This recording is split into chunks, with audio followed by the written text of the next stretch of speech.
talked about some of the worst analog horror series, so in the spirit of Halloween on Halloween, I figured now would be the best time to talk about the best horror series. But why only keep it to 8? It's October, I have to give it more than that. So this time around, you'll be getting the 10 best horror series, from the small fries to the big beefy boys you know all too well. Let's talk about the top 10 best horror series. But before we start, there's a few things I should talk about from last time. Turns out I was very sorely confused on the definition of analog horror because I thought that analog horror was just a term for any horror series that tries to look older than it actually is. So I thought that digital horror counted as analog horror, but turns out analog horror is only the 90s, so for this list, just consider it the best horror series in general list rather than explicitly analog. Oh, and a handful of people got upset because I didn't explicitly state that my top 8 worst list was my opinion, which is why I wanted to preface this video by saying that this top 8 list is 100% objective fact objectively. If your favorite series isn't on here, then it means that I've personally seen it, I hate it, and I hate you for suggesting it. Anyways, without further ado, number 10.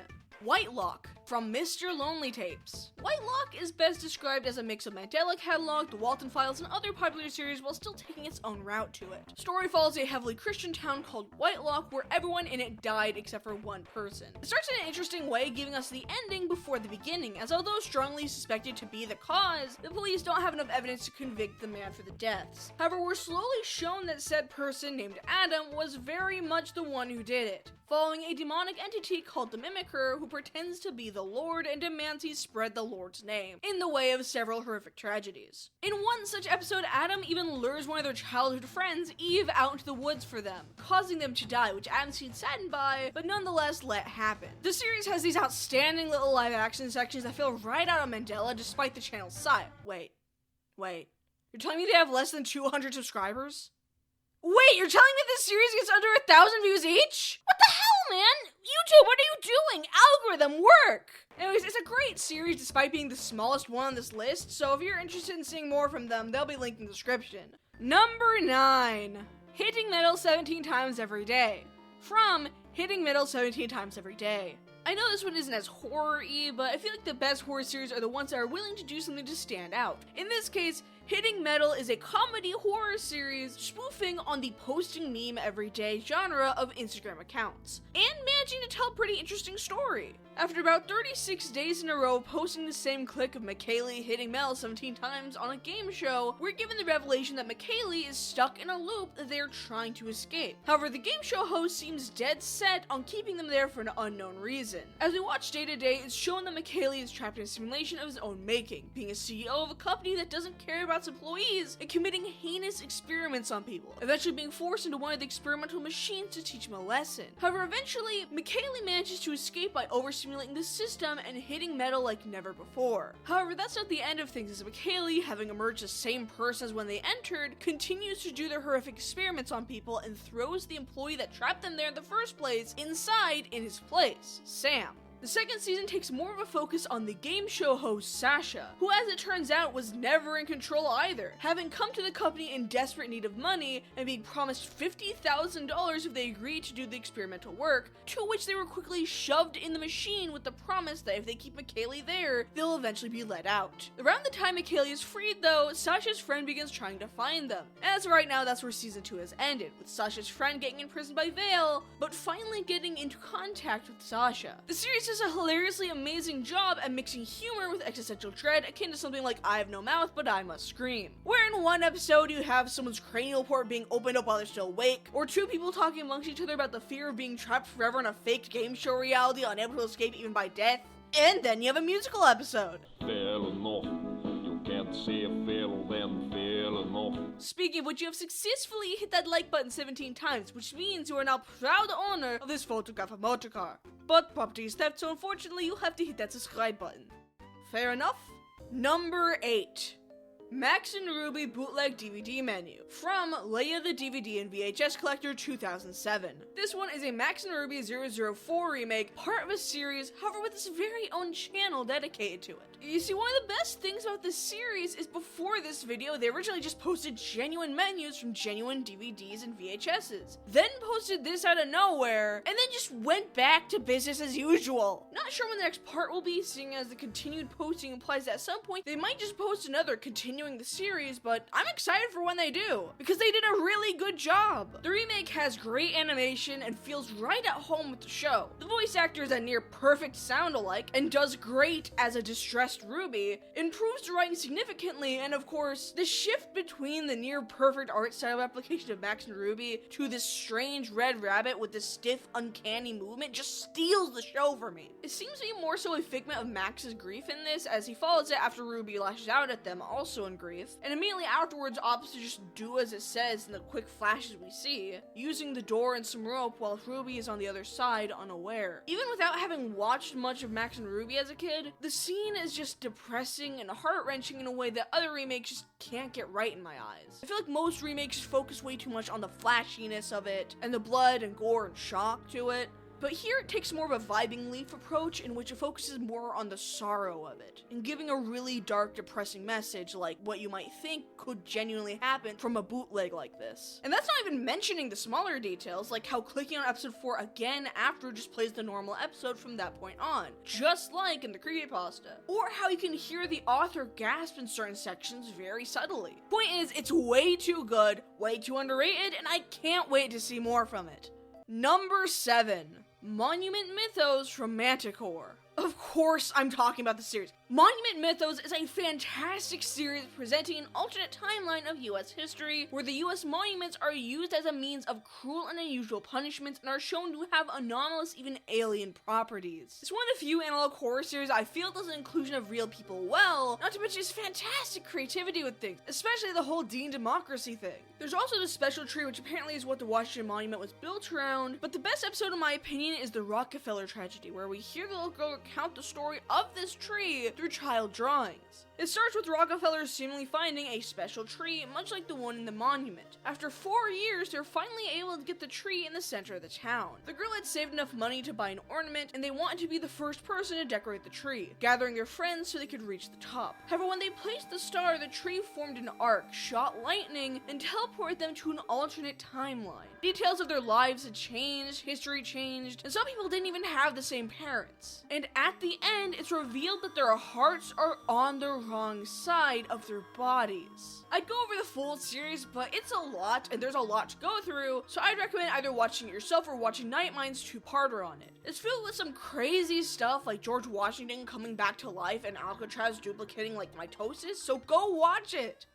Number 6. Lacy Games from Ghost Tundra. I think you and I both knew this was going to be on the list. Lacy Games is a terrifying Flash series about these old, lost Flash games with eerie endings ranging from making your dead friend beautiful to a stalker eating your pelvis. The series has this overarching story about the developers behind it too, with the main question of the series being why were there these alternate endings put in a kid's game, and what happened to Rocio, the other co-founder who was apparently responsible for these traumatizing endings. Each of these games are usually based around some basic Flash games from around the time. You got Dress Up, Infinite Runner, and many others, though they all end in some unnerving way. The series is still ongoing, however we do have somewhat of an answer to one out of the 2 questions. Why were these alternate endings put in a kid's game? Which we are told is because these are the real girls' games. And from what we found, it's because of trauma from Rocio being put into these games to be real and genuine. There's also this whole thing with another of the characters, Jay, who moms complained was too masculine for a girl's website, leading to Rocio revolting by literally killing off Jay and having him appear in a Lacy game as a corpse in the morgue that Lacy blames on her not being pretty enough. It's a wonderful series that itself had basically put a start to the Flash horror genre. If you haven't seen it, why are you here? Go watch it! What are you doing in this video? Go watch it! Go! Number 5. Milton's Math Games from Milton Math Games Archive. Inspired by Chess Kids Archive, Milton's Math Games is similarly based around these early edutainment Flash games, however manages to become even better than its predecessor, both in its unique way of storytelling and the fact that it has actual games that you can actually play. The story follows our main man Charlotte as they revisit this old game from their past and do their best to bring back as many lost pieces of this old website as possible. Yeah, you've heard this concept before. Missing person is trapped in the website and player happens to be directly related to said missing person and get them out, blah blah blah. However, it not only does an outstanding job at replicating the old feel of those websites down to having old style ads rather than new ones, and rumors akin to the Webkinz killer, but actually does a pretty good job at playing with the concept as a whole. The more Charlotte begins to remember Jamie, and of course the fact that it does the Ghost the Machine concept well, gives an actual reason for some of the glitches to happen instead of it being, oh, the game just happens to have a spooky, bloody, hyper-realistic knife asset to show how they died, and also low-res footage of walking through the forest right there in the files. Ooh. It feels like a lot of what Milton's math game does is plausible while also doing a good job with keeping you intrigued with the bigger questions, like what happened to Jamie. It hasn't had a new episode in a while, but I'll be waiting for it, as it's a great series and clearly has a lot of love put into it. Also, I love Wilton. You go, Wilton. Best teacher. Number 4. MLP Friendship Makes Magic. From Kiwi the Bunny. My Little Pony has recently had a massive horror boom in its fandom, so I was very determined to only pick one of these Infection AU or similarly horror-based series. And there are plenty of amazing ones out there, but hands down, I have to go with the series Friendship Makes Magic. I'll do my best to explain what I can, seeing as it kinda goes in assuming you know or have watched My Little Pony enough to understand some of the basic world building. So to sum it up, the series' main idea is that all of the magic in Equestria has come from one singular source of extreme friendship ever since magic suddenly began to fade away over 1,000 years ago. In order to ensure this happens at a constant rate, Source Rule the Verde, basically the My Little Pony version of Merlin, create a carousel-like device where 5 ponies are impaled on each ring, mentally reliving their best moments with their friend group for as long as their bodies can last for, usually hundreds of years each, with the biggest source of magic sealed in the top dome in a coma, keeping all of them unconscious and happy. The series itself mostly follows Celestia and Luna dealing with their guilt of having to do this in different ways, all of which stemming back from the trauma of having to watch Star Swirl do it first. Celestia is kind of a bitch in this whole series, mostly in part due to a constant denial, seeing this all as a necessary evil, yet doing everything in their power to prevent anyone else from knowing, which causes some interesting and super creative moments, like the idea that Celestia has to recage and now reform Discord because Fluttershy is the machine too. Luna, however, is more so trying to put an end to the whole thing entirely, explicitly having to plot against Celestia with the surprising help of the Community Mark Crusaders of all things, to get the main 6 out of their imprisonment and quickly figure out another way before all of the magic in Equestria fades entirely. It's a very well drawn and written series. I'm still waiting on the rest of it, though apparently the original account posting the story got banned by TikTok because the bots thought she was under 13. Because she did a live stream where they unboxed My Little Pony toys. Ah yes, because a 13-year-old would make this series and also go on constant record to say they're 19. Oh wait, we're the same age! Anyways, they're still doing their best to recover from the ban via this new account at the Kiwi Bunny with 2 E's, which they have since reposted the full story onto. Go check them out and give them some love in the description. Number 3.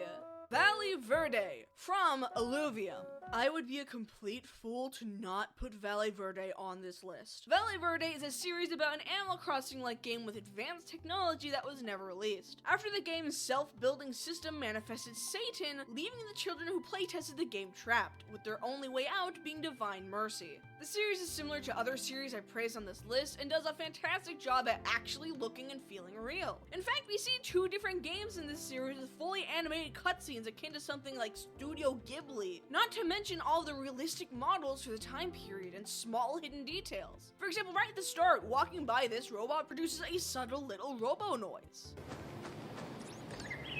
Either way, the series in-universe is a VHS of someone beta testing the game, well, more accurately investigating, as they seem to be trying to find the kids. There's lots of creative uses of biblical references, my favorite of which being the 7 rooms that represent the 7 deadly sins, in which lust is represented in this extremely morbid and grotesque way, plus the more minor changes like taking the fruit from the Garden of Eden, as not many people know that they never actually specified the fruit was an apple. Great series with a lot of heart and a lot of soul put into it. I especially love all the Animal Crossing stand-ins, as the designs and characters feel just so real. The main series is in Spanish, however, it does have an English dub for those interested, so do give it a look. Number 2.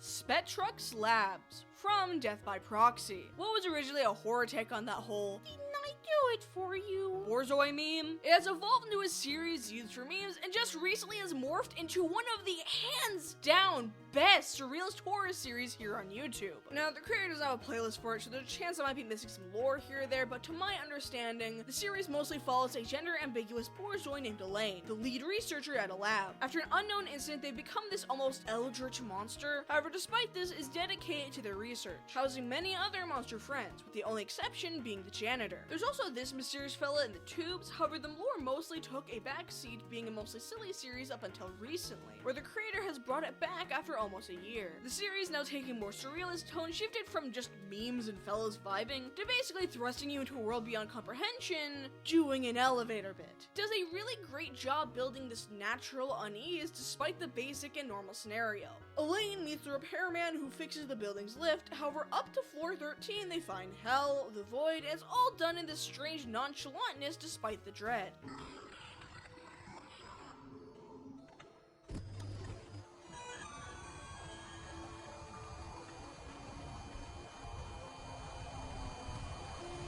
Me talking about it right now probably isn't doing it justice, so the specific episode I'm talking about will be linked below. Given the extreme support the series got this episode, I'm sure they'll continue it, and I'm excited to see where it leads, because, again, it's amazing. Go check it out. I'm not exaggerating. And finally, for our number one spot, The Children Under the House by Vintage 8. If you've seen this series, you know why it's number one. The Children Under the House is a series following a child therapist, Julia, trying to help a young girl named Jess, who has become mute after they moved, claiming that there are children under the house, whom she can apparently see, often looking in the corner for permission from them. Apparently there are 10 children under the house, the main of which is Mia, who has become friends with Jess. As Julia tries to help Jess, they eventually find that the children of the house are indeed real, as every name Jess pointed out was a real missing persons case in the area. Jess knows that she can never leave the house. However, their mother, upon Jess's dad passing, wants to move back to Houston. However, the next day, Jess erupted into a violent seizure the moment they got too far away from the house. However, Julia continues to get drawings despite Jess being in a coma and the hospital. And desperate to save her, Julia investigates further, determining that the children of the house were trafficked and drugged, which is why they couldn't remember anything about their deaths. And eventually is able to figure out the true killers of these children. I won't spoil it here so you can go watch it, but it's an outstanding series made up almost entirely of realistic children's drawing. It's very clever how it all comes together, and after the series ended, the creator even put it together into one movie so you can watch it all at once. The story also ends rather nicely, not leaving too many threads unsolved and giving a satisfying conclusion. A fantastic series, both creative and spooky, that is more than deserving of the number one spot. Anyways, thanks for watching this video. The last top 8 video had a few problems, mainly with the original creators getting a lot of hate to the point that the number 1, 8, and a few other listings were deleted by their creators entirely. So with this video, be sure to give the best creators a look instead. Leave them some warm, happy comments. Go spread love. Go make them happy, man. Go do it. We have to make up for the last time. I know my videos have been kinda negative the last while, so I'll be trying to go back onto more positive videos now that I'm off my break. I have a few new videos planned, like one on Keela Flow, and a video kind of like the Pochi Science one I did. And speaking of Pochi Science, yes, there will be a Pochi Science part 2 video talking about the puppy playtime art. I'm mostly just waiting for that to wrap up as of writing this, and I'm going to be trying to reach out to a particular other creator that talks about Pochi too. I won't reveal who yet, but I'm going to try reaching out to them for a collab, and when we do, then hopefully that will come out sometime later on. But yeah, spread the love, and I'll see you guys next time. See ya!